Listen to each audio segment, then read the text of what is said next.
Maligayang pagbabalik mga kasolid, ang plano sa Angas ng Pinas bago ang bakbakan sa pagitan ni Naoya Inoue. Target ng kampo nitong si Casimiro na makalaban ng mga top contender sa WBO. Dating naghahamon kay Angas ng Pinas na si Elijah First, isa sa mga posibilidad na makakalaban nitong si Jonel Casimiro. Pero bago yan, isang like naman dyan at pa-share na rin ang ating video. Para sa ating unang balita mga kasolid, matunog na matunog sa kasalukuyan ng pangalang Wonderboy Carl James Martin na posibleng lumaban kay Japanese Master Naoya Inoue.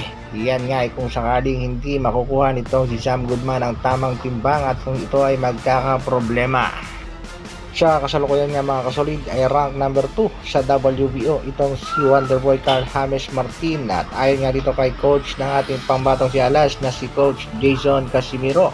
Posible nga maging number 1 pa itong si Wonderboy Martina pagdating ng buwan ng December.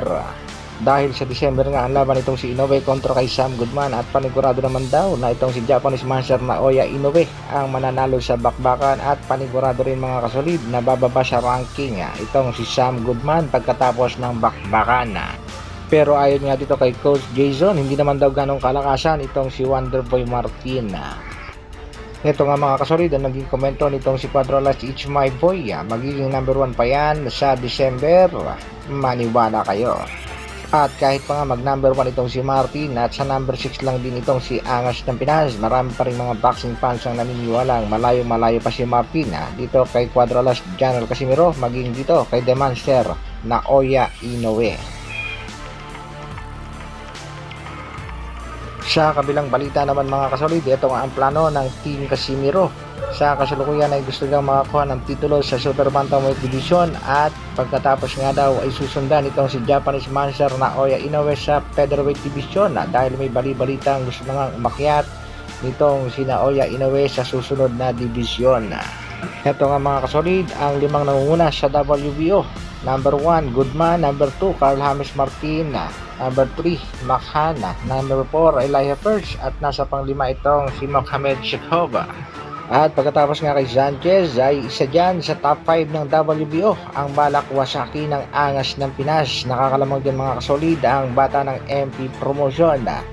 Isa rin nating kababayan na si Carl James Wonderboy Martin. At ang isa pa mga kasolid ay ang bata naman ng Viva Promotion na si Elijah First na matatandaan natin na dati nang naghahamon sa ating pangbatong si Padre Alas Jonel Casimiro. Nasa kasalukuyan na may katadang 20 wins, 60 knockouts, merong 2 talo. Nakapagtala na nga itong si First ng 11 win streak. Kaya abangan natin mga kasolid ang mga susunod na hakbang ng Team Casimiro sa poder nitong si Mr. Chavit Simpson at kung sino ang sunod niya talagang makakalaban na tila manunumbalik na naman ang pagiging angas ng ating pangbatong si Cuadro Alas. Shoutout muna tayo sa ating mga kasolid. Shoutout kay France. Dapat ikasana muna ang laban ni Casimiro kontra First Alin Martin Ortapales. Komento naman ni kasolid Arturo Duran. Suspindi ng 1 year daw si Alas dahil umiiwas si Inoue na makaharap si Casimiro. Pero kung natalo naman siya ng Meksikano, sabihin na naman ni Inoue na wala siyang gana dahil hindi magandang ipinakitang laro ng ating pangbatong si Casimiro. Isang shoutout din kay Kasolid Reynolds at shoutout din kay Kiko YouTuber TV. Daming alibay ni Fake Undisputed Champ Inoue dahil sa coward boxer against Casimiro. Abangan din natin mga kasolid ang part 2. At hanggang dito na lang muna mga kasolid. Maraming salamat sa patuloy na pagsuporta at panonood. Isang like naman dyan at sa mga bago, pa-like at share na rin ang ating video. Mabuhay, Dr. Alvin Vlogs. Brrrr.